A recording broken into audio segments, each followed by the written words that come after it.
जय श्री जगन्नाथ महाप्रभु। नीलाचल निवासाय नित्याय परमात्मने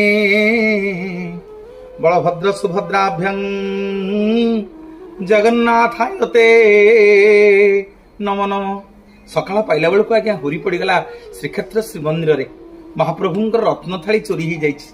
किए प्रभुंकर रत्न थाली नेला, कोठी चोर आसिला, चारियाडे तो मुद पड़ी, मंदिर तो बंद होईछि, एपर्यंत भीतरच महापात्र आसी नाहांती, सिंहद्वार खोलिनी, प्रभुंकर रत्न थाली चोरी हैला केमिति केमिति प्रभुंको भोग लागि हबो। गजपति पाख खबर गला जे हे गजपति रत्न थाली चोरी होईछि, कोन उपाय करंतु।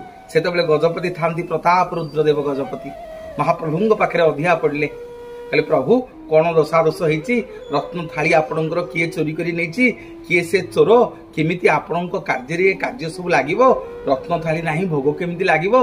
महाप्रभु स्वप्नादेश करुछंती, रे प्रताप रुद्रदेव मोर परम भक्त जाजपुरिया बंधु जाजपुर आसीछि बंधु महांती, तारी पिला छुआ माने खाई नाहांती, पेजनला कूଳରେ ମୁଁ ତାଙ୍କୁ ଖାଇବାକୁ ଦେଇଛି, ତାକୁ ତୁ ବନ୍ଦୀ କରିକି ତ ସୈନ୍ୟ ମାନେ ରଖିଛ, ତାକୁ ଛାଡ଼ି ଦିଅ।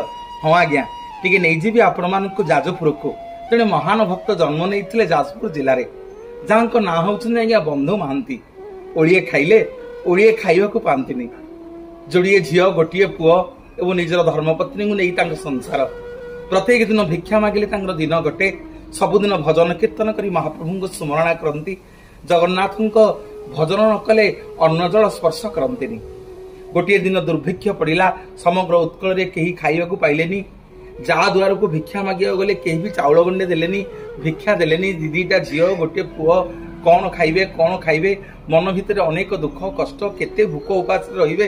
तांग स्त्री गोटे दिन कहले स्वामी तमर एते आडे चिन्हा एते भलो मंद, मोर तो केही बंधु बांधव नाहांती, तमर कोन केही बंधु बांधव नाहांती, तमर कोन केही नाहांती तुमको सहाय्य करिया पई, केही धनी लोक नाहांती।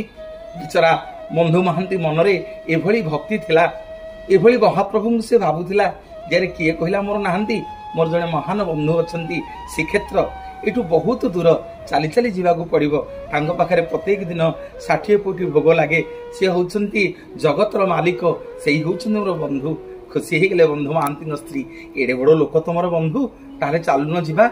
बाहरी पड़े आज्ञा जाजपुर गाँव गोटे गोटे चालिकी, दी झील गोटे पुओ धर्मपत्नी।